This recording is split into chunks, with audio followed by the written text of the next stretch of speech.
Dula, kahulugan, layunin, at elemento ng dula. Ang dula ay isang uri ng panitikang itinatanghal sa entablado. Katulad ng maikling kwento, ito rin ay mayroong elementong banghay, tauhan, tagpuan at tunggalian. Ito ay binubuo ng iba't ibang yugto. Ang dula bilang dulang panlansangan. Ito ay mga dulang itinatanghal sa lansangan na naglalayong magbigay ng magandang pagtatanghal sa taong bayan.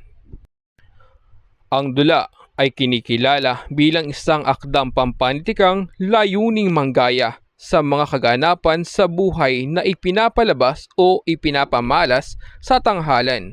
Anumang karanasan ng isang bansa o sa buhay ng isang tao ay may tatampok at may tatanghal bilang isang dula.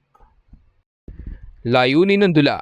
Una, magbigay libang sa mga manonood. Ikalawa, magbigay buhay ang mga tauhan sa kwento at may tanghal sa entablado.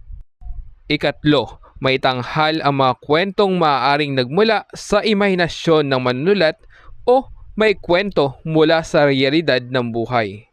Ikaapat, may bahagi ang mga pangyayaring nagaganap sa kasalukuyan at itampok ang mga isyong panglipunan. Mga elemento ng dula.